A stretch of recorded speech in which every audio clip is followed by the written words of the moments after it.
Hello there. So it finally happened. I finally got Corona. And now I have to stay at home again. um, so while I've not been feeling great and been very, very bored, there's been no events on. E3 they're already gone. So like, what the hell was I supposed to watch? Um, Luckily, PlayStation, who weren't at E3, have come to the rescue with their first thing, their first state of play since post E3. I was very excited because of that. I was gutted that they weren't at E3 again, but here they are. It's another state of play. They've come to save me, specifically me, and my boredom while I'm quarantining. So let's see what's going on. What's going on in the world of PlayStation? What have they got for us? And any big announcements? Any God of War, Horizon Zero Dawn, maybe? Oh, they've not. And they've actually had to tell us that. What are they going to show then? Let's go and see, I guess. So it opens with Moss 2. Pretty generic looking, but not too shabby, I suppose. I guess you're the blue thing the mouse is talking to, and you control the mouse in third person, looking from the blue thing's perspective. Yeah, I'm not sure. So, pretty generic fantasy, and I don't own a VR headset, so meh. I'm not gonna buy one just for this game. I'll wait and maybe get it if it's really discounted by the time I get a VR headset. Arcadegeddon, flashy multiplayer shooter. It's their words. Here's a flashy new multiplayer shooter from the team at IllFonic. So it seems to be an arena type shooter where you can play solo or co-op. I think it seems to be purely PvP. The different biomes look cool though, different types of levels. Yeah, it looks pretty cool, and I like the cartoony art style, and the fact that they actually made it different to the Fortnite style that everyone's copying these days. It looks pretty fun actually. I wonder if the player base sticks around or if it'll just drop off like a lot of multiplayer shooters do. I don't know, because it's only on PS5 I think. So maybe I'll miss it by the time I get a PS5. I hope not though. It looks cool. I'm Sydney from Northwell, and I'm here to Tribes of tell you more about how Midgard. Tribes of Midgard I've will never work heard of together it, after but they're Valhalla acting like it's releases already its out. ending. Tribes of Midgard Which is is a 10 strange. player survival Session-based RPG saga mode and survival Play as mode, Einherjar, a whatever that legendary means. Viking warrior revived by Seasonal Odin himself updates, to so it's a strong forever-changing game. There are two It's not too primary bad. game modes, the It's pretty session-based cool. saga mode and the endless survival mode. Generic There are classes artworks though. for Showed off the ranger, choose from. really. Let's Show me take a quick something look at the more Ranger, unique. one of our two Show off starting the game classes. more. The graphics look cool, and I like the Norse mythology theming. And future updates are adding more parts of Norse mythology. So hopefully it adds stuff that's less generic as it goes on. And it's reminded me a bit of Hades, but like Norse instead of Greek. So who knows? And you can pet the dog. I'll keep it on my wish list just for that one reason. Fist forged in Shadow Torch. Cool graphics and cool looking abilities, but a pretty basic 2D platformer overall. Probably won't buy, to be honest. Hunters Arena is next. It's a battle royale that's hunters versus demons. The demons are PvE, and you're against other players who are hunters. So that's cool. That sounds cool. It's got wacky costumes as well. You've got some like disco ball thing. So let's hope that the world fits with the wacky costume, because there's nothing worse than a wacky costume that doesn't fit with the world around it. In my eyes, anyway. You can drop strike attacks, bush attacks, a giant panda. What? Duo and trio, 30 players. Okay. So graphics look fun and cartoony, but not similar to Fortnite, so that's cool. And it's free on PS Plus when it comes out, so I'll definitely give it a go. Here we have Sifu. Here we have a martial arts game where you can grow older and fight in arenas. And that seems to be like the main thing, is that you grow older. What? We've got Jet the Far Shore. Interstellar trip to save your species. Graphics look like a comic book, very cool. Gameplay looks like it's all in your little speedster ship, bouncing over landscapes and bouncing over hills. Jet is all about motion, whether it's weaving through trees or jumping over obstacles. But there seems to be a bit of first-person gameplay, so I wonder how much there is. You can scan life forms like No Man's Sky, and the game seems to be themed around exploring and discovering new species. Jet Scout, you'll inspect living things and employ your jet's tools to figure out what makes them tick. And you have to fight hostile creatures, or they at least attack you, and you have to try and get away unharmed. That's interesting. Nightmare sequences and visions. That sounds pretty cool. I wonder if that's going to have like gameplay that you don't see in the rest of the game. I hope you can play board games with your crewmates. That would be pretty fun. And it was only made by a team of 3 people. That's pretty impressive. So I'm getting it's basically No Man's Sky, but you're always in a little cruiser. It looks fun to move around, so as long as the movement's fun, I'll get at least 10 minutes of enjoyment out of it. I'll pick it up, sure. Demon Slayer, the Hinokami Chronicles. First of all, anime, ew. Only joking, but not really. Weeps! It's come. I mean, obviously, it being an anime JRPG comes with all the over enthusiastic voice acting. No tones, Tanjiro Kamado. Here I come. Generic hack and slash combat. It looks pretty boring, to be honest. Definitely not for me. Lost Judgment looks very realistic looking graphics in the cutscenes. The gameplay is a lot more cartoony, so I guess it's only cutscenes that are realistic. Set during a trial, gruesome tragedy unfolds. What? Parkour gameplay as you travel between crime scenes. Oh, but then you can also do robot wars and dance battles and boxing and bike races and skateboarding and superpower street fights. What the hell? So it's a lot more than just a trial, which is what you said like 10 seconds ago. You play as the detective, I think, trying to figure out information about the trial, while also doing all this weird stuff in between.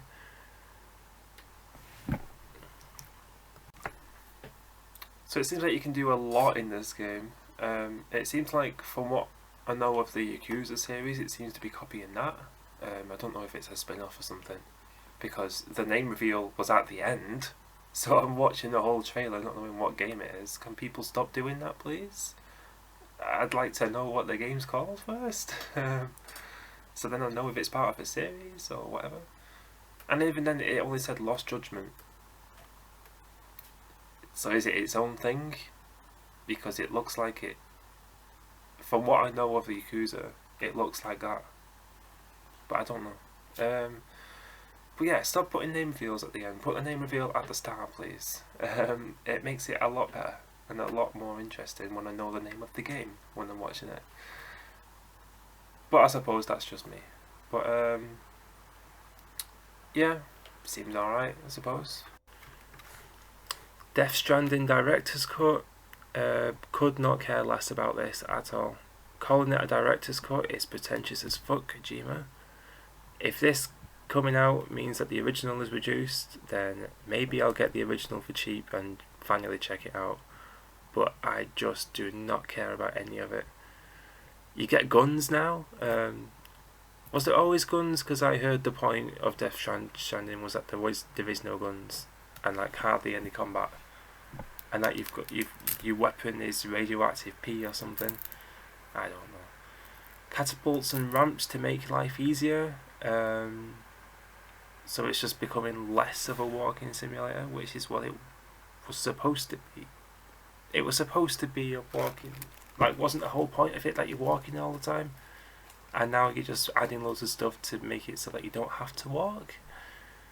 A racetrack creator? Why? Deathloop. Arkane's Assassin's game. You've got a time loop to break by killing all the 8 targets in one day. One of the targets is trying to kill you. Also, one of your targets, Juliana, is in the business of hunting you down. You replay the day and learn new things every loop. You fail to kill the targets in the day, or you die, and then you have to restart the day. So either of those things you have to restart. You learn more information each time you replay. With every cycle, you will learn more about the visionaries and the secrets of the island by exploring and observing. You will discover their habits and secrets, using that knowledge to progress through the story. So in this demo it shows you learn Alex, the wolf guy, is about to do a speech at a party, so you know to kill him at the party. You can unlock powers, like a power that lets you die and rewind twice before having to restart the day. That's cool. Shooting looks fun, very fun. Pretty cartoony and yeah, but pretty fun. When you die, you can go back to your body in the next loop, it seems, and pick up your old weapons. It must be or maybe that's a power that you unlock to be able to do that. It uses the haptic feedback of the PS5 controller. We use the haptic feedback and the adaptive trigger of the PS5's DualSense controller to bring an extra layer of immersion to your experience. Every movement feels different, and weapons express their personality in the palm of your hands. I'll have to take their word for it, because I still haven't held a PS5 remote. Voice acting of the main character and the woman in the voice comms, pretty cool, good banter. I was just thinking. I want to know what the fuck is going on. Oh, you don't want that. You're looking for purpose. I'm looking for the fastest way out of this place. There are rules, Colt, and sometimes people bend the rules, and sometimes they break them. Blah, blah, blah, blah. Were you talking when I was talking? I have top secret information. And you can listen to conversations to learn more, so it's Hitman style. The teleporting looks cool. The rival Juliana is what other people can join your game and play as her and try to kill you, which I think she's the girl on the comms. So the AI, like the character talks to you while it's being played by another person. I don't know. It sounds cool though. The targets drop residual energy, which it seems you can use to upgrade yourself, I think. And Residium, a resource that allows you to save your favorite weapons and abilities between loops. Over time, you will build an arsenal of weapons, abilities and upgrades that you can mix and match between missions to suit your playstyle or the needs of a specific task. And the soundtrack is sick, like a sweet little jazz number.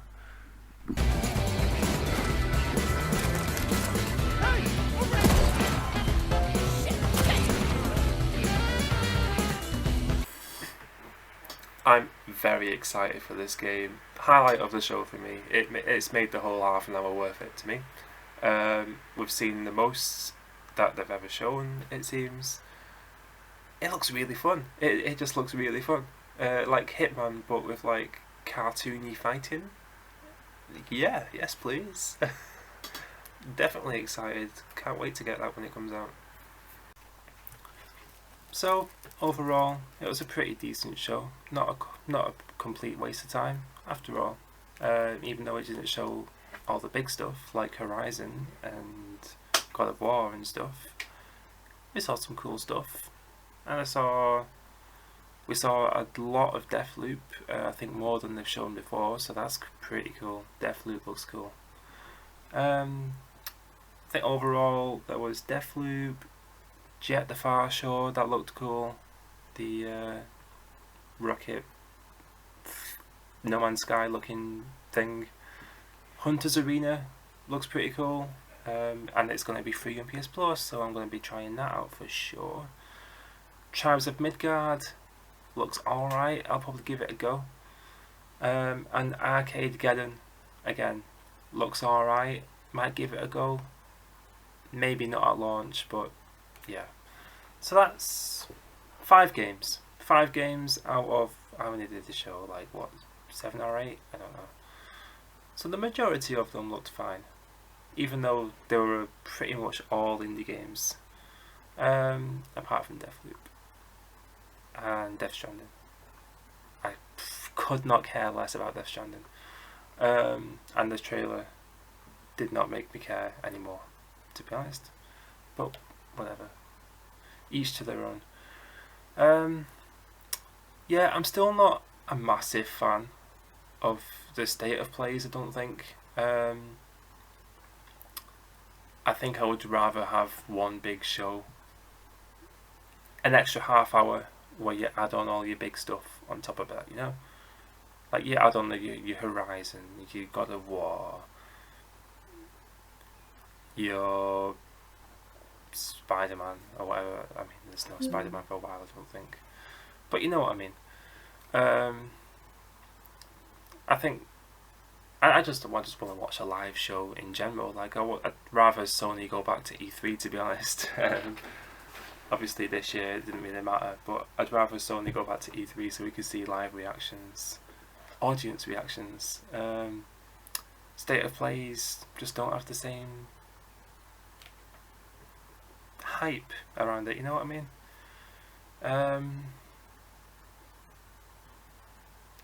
Because like you don't get to see audience. All you get to see is a toxic chat at the side, complaining about everything. I'd rather actually have an audience that are like, "Whoa, yeah," or like just a dead, awkward silence. Either way, it's amazing. You either see cringe or you see hype.